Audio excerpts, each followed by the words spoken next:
back to the Build a Bridge program. My name is Victoria Power and I'm a graduate marketing assistant at the Mitchell College of Business. And I'm here to talk with you guys today about marketing and how you can use marketing to further your business opportunities. So what is marketing? Well, the American Marketing Association defines marketing as the activity, set of institutions and processes for creating, communicating, delivering, and exchanging offerings that have value for your clients, your customers, your partners, and society at large. So here I really want to emphasize that marketing is a process. You see that it's the process of creating, then communicating, then delivering, and exchanging offerings for your audience. So it's not just the social media post that you see on Instagram or Facebook. There's a process behind that, and we're going to get into what that looks like. So why is marketing important for your business? Well, Peter Drucker, who's a renowned management consultant, is quoted with saying, "Because its purpose is to create a customer. The business enterprise has two functions, marketing and innovation." So let's get into the basics of marketing and the tactics and strategies that I think will be very useful to you and your business. So first off, you want to develop a marketing plan. This is really crucial for your business, just like you developed a business plan. You want to create a marketing plan. So to do that, you want to analyze your business. You want to figure out your strengths, weaknesses, and then you want to look to the outside too and see the opportunities your business might have or the threats. Is the condition of your environment that you operate in, highly volatile? Are there rising competitors? Are people copying you? Those are all things you want to look at when developing your marketing plan. Then you want to look at your customer. Who is going to be receiving your content? Who is going to be visiting your website? Who is going to be interacting with your social media profiles?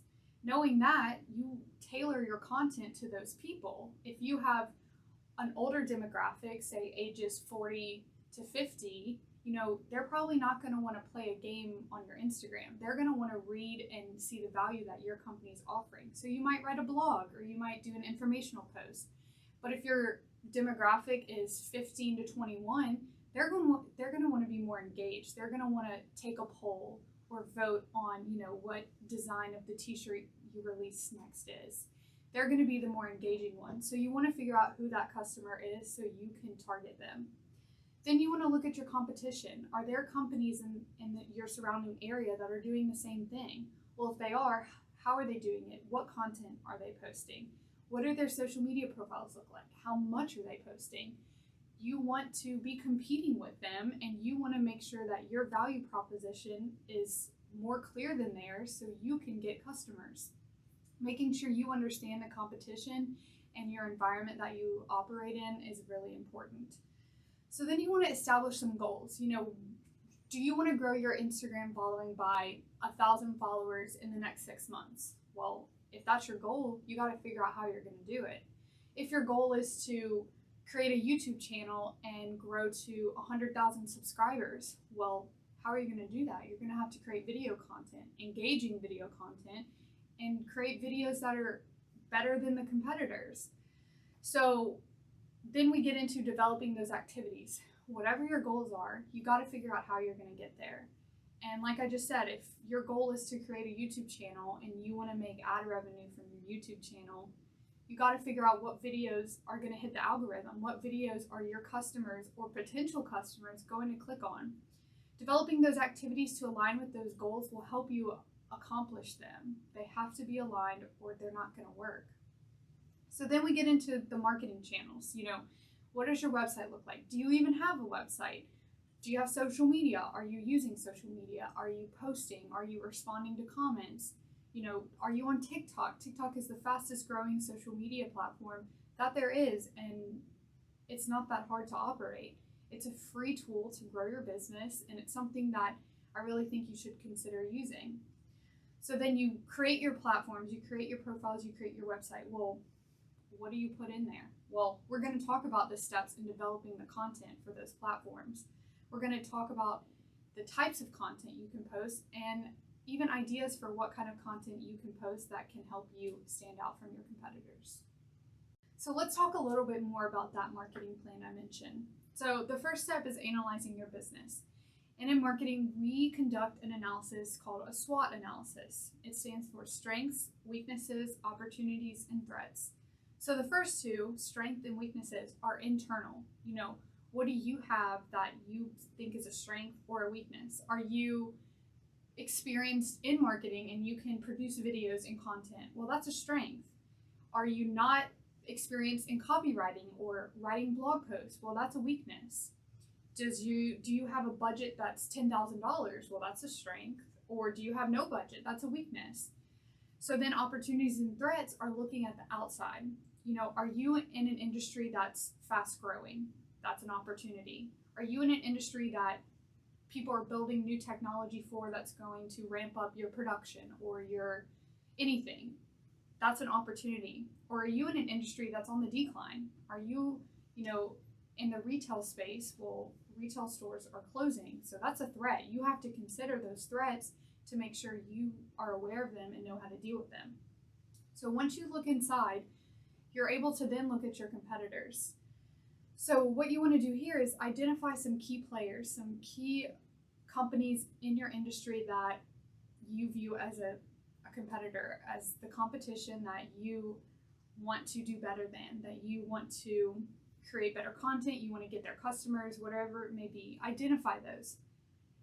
Figure out what they're doing right. Are they posting on YouTube and getting millions of views? Are they on Instagram going viral every day, every other day, or TikTok, whatever it may be? See what they're doing right and take some ideas from them.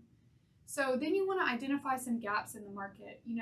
If you're in the t-shirt industry or the clothing industry and you see, someone mentioned, hey, I want this t-shirt that has this certain cut or has this certain color that no one's making. Well, why aren't you going to make it? If there's a demand for it, you can survey your social medias. You can put a form on your website. You can get some customer data and some market data about what customers want and fill that gap. Be the person that is the first to make this color t-shirt or the first to develop, this color shoe, whatever it may be. That's how you get ahead. So then you want to analyze your customers. Look at your target audience. Instagram, Facebook, all of those social media platforms give this to you under your analytics section. You can see what age people are that are following you, where they're from. Those are all demographics that can help you tailor your content to them. If you're selling sandals, but your Instagram audience is in Alaska, we got to figure something out. You want to be tailoring to who your customers are. And that can be in the case of holidays. Very engaging social content can come from Christmas, Easter, 4th of July. Your followers are going to want to see that you're posting and you're relevant and can show them that, hey, we care about Christmas. We're going to do this holiday sale. That's engaging content. So if all of your people are, maybe in a country that doesn't celebrate Christmas, then that's something you have to be aware of. So then, like I said, establish a demographic. Say, okay, on Instagram, our content is being received by younger people. So then you want to tailor your Instagram comment to younger people. Well, if your LinkedIn content is mostly older people, like I said, they like the blog posts, they like the informational website posts that they can learn more from. So you have to tailor that for each platform. So I mentioned establishing goals. Outline a clear goal that can be specific, measurable, attainable, realistic, and timely. All of those characteristics are important when establishing a goal. If it's not specific, then it's going to be hard to achieve it. If it's not measurable, you're not going to know if you did it or not. If it's not attainable, like you don't have the resources or the employees to do so, how are you going to do it? It has to be realistic too. If you're a small business, saying you're going to have 10 million subscribers on YouTube in a year isn't realistic. And it has to be timely. You have to set an end date of when you want to measure what you have done in that time period. So then once you have those goals, you develop activities. Align those activities with your goals and with your target audience. And try new and innovative techniques and ideas. You want this to be fun. You want to have some trial and error. Not everything is going to go viral, and that's okay. It's not meant to. What happens is when people get too much into a routine with marketing and don't spice up anything new, they don't grow. If you guys have Twitter, you know that there's a few fast food companies like Wendy's that spruced up their Twitter, and now they're known for being funny and innovative on Twitter, and that's literally a part of their brand now. They will do that for forever, but they took a chance to be funny and real on Twitter with their customers and their followers, and it worked out. That was a chance that they took. You have to be willing to take chances. So the last thing is you want to establish a budget. You know, you can do social media for $0. So if you don't have a budget, don't fret about that. We can find ways to get social media content out there without a budget. You want to establish a timeline. You want to follow this timeline to make sure you're staying on track with your goals. And then you want to have metrics to be able to measure success after you execute this. You know, whether that be, okay, you know, did we reach the amount of followers we wanted to reach? Did we have X amount of impressions? You want to have some key performance indicators that I'll talk about later to measure what you've done. So let's talk about those marketing channels I mentioned earlier. So you can have a website, and I'll talk about some free resources to build a website, but within a website, you can implement email marketing. You know, you can set a form on your website that allows visitors to your homepage to sign up. That's them literally giving you their contact information, which then you can use to send them emails, to send them sales, to send them promotions, whatever it may be. And that can be a very useful tactic that not everybody uses. And then you have your social media. Here are the six big ones that, you know, I think you guys should focus on: Instagram, Facebook, Twitter, LinkedIn, TikTok, and Snapchat. And each of those might have a different demographic. You might have to write that marketing plan I just talked about for each of these platforms. And that's okay. That's only going to set you apart from the competition, because I promise you that not everybody is writing a marketing plan. So let's dive a little more into building a website. So right now in today's day and age with new technology, new software, it's literally easier than ever to build a website. I could go and build one right now in less than an hour, and it'd be functional and useful for visitors. So here's 4 main things that I think you guys should focus on right now. You know, there's people that sole job is to build websites, which makes it a little more complicated, and you know, you can get into the nitty-gritty when building a website, but it doesn't need to be that complicated. These are 4 things that will set you apart from your competition by just having them. So you want to create a call to action. And if you look over on the image here, we have Airbnb's home website, which is actually deemed one of the most successful homepages on the internet. And here's why. They have a call to action, which a call to action means what you want the person viewing this piece of content to do. You're calling them to do some action. So here, their call to action is book. They want them to book a unique home and experience. And look, they put where, check in, check out, and guest right there on the homepage. It's that easy to get their viewer to convert into booking. So then the next important thing is displaying your value proposition. What sets you apart from your customer? What value are you bringing to them? Well, right here, Airbnb says in the first line, unique homes and experiences. Well, that sounds great. That's right there. That's their value proposition and their call to action in less than 10 words. That's why they have one of the best homepages. So then another important thing and another easy thing, capture your visitor with unique images and typography. Typography is the text, the way the text is formatted, the way it's displayed. You know, having Times New Roman on your website homepage might not be the best idea. Let's find you a font. Let's find you a font that you think your customers and target demographic would like, and put it on there. So they have a friendly, pretty Comic Sans looking font. It's easy to read. That's another thing. You always want your fonts to be easy to read. So then they have this image. This looks like a beautiful zip-lining tower with a house on top. I've never seen something like that. So that's unique. That's a unique home or a unique experience that's in the middle of their homepage, the first thing that someone might see of Airbnb. So then for you guys to start building your customer base, you want to put some sort of contact or form sheet for your visitors to fill out.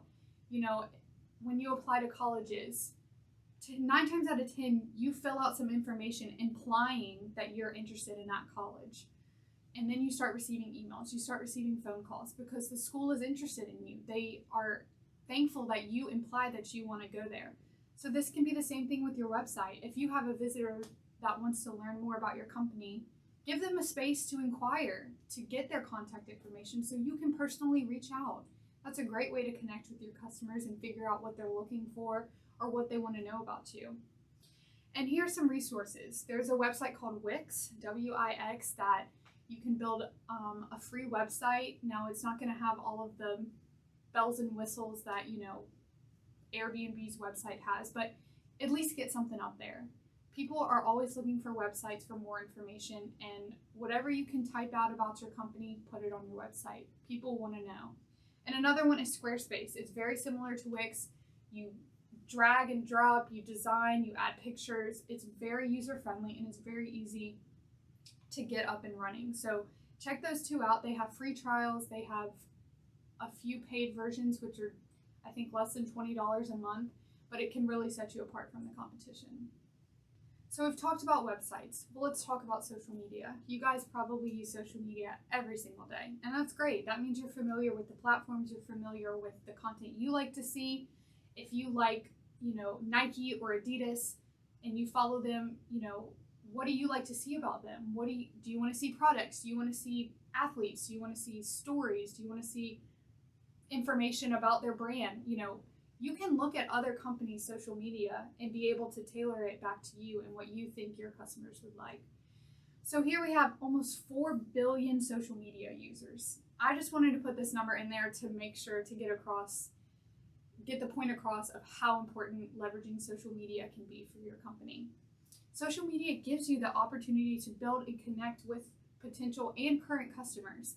You always want to make sure you're checking in on your platforms. If someone comments on Instagram about asking when your next release is or when this will be restocked, respond. They want to know. The fact that they're even commenting shows that they're already a customer. They are implying that they're interested in your product or service. So you might say, well, Victoria, I have an Instagram page, I have a Twitter, but I don't know what to post. I don't know what they want to see. I don't know if I have time. I don't know. Whatever it may be, we can figure it out and you can figure it out. So here's some steps of developing content that hopefully will make it easier for you to think of posts and to think of tweets and to think of Facebook, whatever it may be. So first you want to determine the objective. Okay, so it's Christmas Eve, and let's say you're feeling generous and you're going to offer your customers a 20% discount if they buy $50 worth of goods. Okay, so the objective is to get someone to buy $50 worth of goods. So then you choose the platform. Well, I think that people might not be checking LinkedIn on Christmas Eve, or maybe they're not checking Twitter, but they're on Instagram. I can see, I see people posting stories or whatever it may be. So then you choose Instagram. You're going to post on Instagram to try and get your users on Christmas Eve to spend $50 worth to get that 20% off. So then you plan the content. It can be as simple as a small graphic that says, hey, flash sale, 20% off, Christmas Eve, go at it. That's not hard. So then you distribute it. You post that post on Instagram. Well, then you take that post and you post it on your story. And then you might tweet it out and say, hey, check our Instagram out for this promotion we just launched. Okay, well, so maybe your 1 or 2 people on Twitter on Christmas Eve are like, oh, I need to go check their Instagram. They're offering a sale. It's a promotion. What? So then you promote it across your other platforms. And then after Christmas Eve is over, you go back and you measure how successful that was. Did you post it at 12 p.m. and you had crazy engagement on the post? Well, then maybe you take that into note the next time you need to post and you post at 12 p.m. again. Or you used your brand colors in this post and it did really well. So maybe we'll start integrating more brand colors into our graphics. Or maybe there were a lot of comments because we requested they comment what they ordered. Maybe you start developing call to actions on all of your posts. You just have to measure what your success is. And this goes back to the second slide where I talked about marketing is a process. It's developing, it's creating, it's communicating, it's executing, and then it's measuring how well it did. It's okay if it doesn't do as well as your, Halloween post did or whatever it may be. You just want to measure it and take notes. Start a Microsoft Excel document, a Google Sheet, saying, okay, I posted this graphic on Christmas at 12 p.m. and it did this. Well, once you start generating a list, and a lot of these platforms will allow you to download a Microsoft Excel sheet to, it's already made, you start evaluating like, okay, all of the times before 6 p.m. tend to do well with my audience. So let's post that. But another company who, posts at night might also do well, but you have to figure out what's right for you. So then you post, you determine what platforms the content is appropriate for. I've already said this, but your LinkedIn content is not going to be the same as your Instagram content. The idea of the content can be the same. If you have a story that the local news wrote about you, you might share it on Instagram in a graphic, and you might post the link to the news story on LinkedIn. You just have to gauge what your audience likes. And like I said, you monitor the comments and inquiries from followers. You want to be proactive about checking in on your platform to make sure you're responding. And then you evaluate. You want to measure that success. And here's some examples of some key performance indicators that I mentioned earlier. Your follower growth. If you open your Instagram account on January 1st, let's check back in on July 1st, and let's check back in on December 1st and see that follower growth. What percentage of followers have you gained? And what kind of content were you posting in that time period? And then you can gauge how they liked it. Then impressions. Impressions are when it comes across somebody's screen. So if you post on Instagram and maybe a few followers don't like the post, they don't comment, but they saw the post, that's an impression. Then they go back a day later and are like, okay, I see this again, I like it. That's another impression. So those are important to monitor to see how many people you're reaching. So then engagement. Engagement means they're liking, they're clicking on your profile, they're commenting. Those are all engaging activities that your followers are doing and can easily be measured on those platforms. They do it for you. And then you have your conversion rate.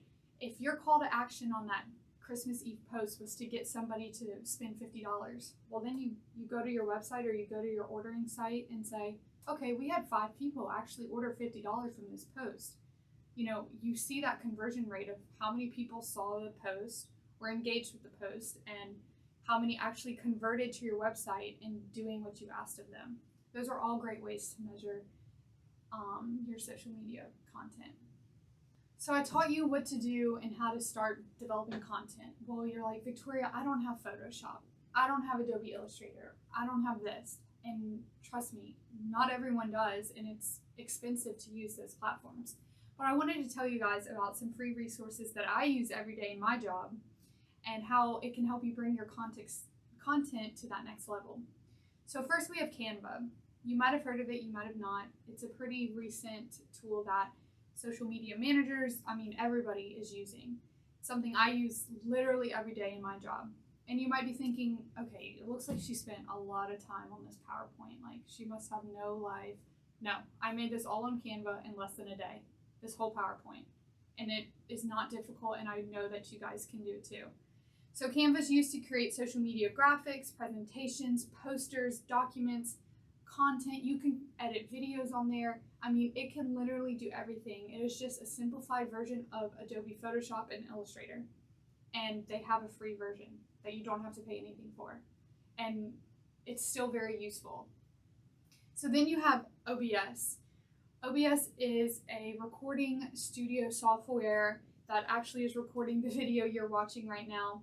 It's used to create short videos and can be downloaded for free for any computer and connects to a webcam that is super easy and allows for great executed videos. So with OBS, if you have a service that you offer, if you do financial auditing or you do website auditing, you can take OBS and record yourself, record the screen you're on, and give a tutorial. People love seeing tutorials. If you have, this new website you built and you want to show users how to check out for your product, how to get to the checkout and pay, you can record a tutorial to show them how to do that and post it on your website, post it on your blog, whatever it may be. It's a really great way to create videos. And then another one that I wanted to throw in here is Monday.com. It helps with content planning, team coordination, and the evaluation of content. So as you can see in the little picture, it says project management. So you can work with your team, or if it's just you, you can input your goals, you can input the content you want to develop. They give you a calendar to schedule content. So you know, okay, I have a little free time this weekend. Let's develop some social content for the next 2 weeks. You put it all in Monday.com, you can schedule it out. It makes it a lot easier. Every day, working for the business school, we're finding content, we're finding stories, we're finding pictures that we want to post. We have a content schedule that says, okay, let's coordinate with the person who runs Instagram and Facebook with the person who runs Twitter and LinkedIn. So they're posting the same content on the same day, so it's consistent. You don't want to be posting one sale on your Instagram and one sale on your Twitter. That's just not going to go well with your audience because it might confuse them. You want to make it as simple as possible for your audience. All right, we've made it to the end. Let's summarize. So I talked a lot about knowing yourself and knowing your audience. That is like the main takeaway that I want you guys to take from this lecture, and I hope it's understandable that it's important to know what you offer and what your customers want. You know, tailoring your content, tailoring your marketing plan, tailoring your website to your audience is important. And you have to do that by knowing yourself, knowing what you offer, why you're better than your competitors, how you're going to make money. You know, obviously the goal of any business is to make money, but you have to offer something for that. People aren't just going to throw money at you. So making sure it's clear to your audience of what you can offer them, what value you bring to the table, is how you're going to convert to revenue. And then it's okay to fail. It's okay to make mistakes. It's okay to make a post that gets 90% less engagement than your last one. Nothing is consistent on social media.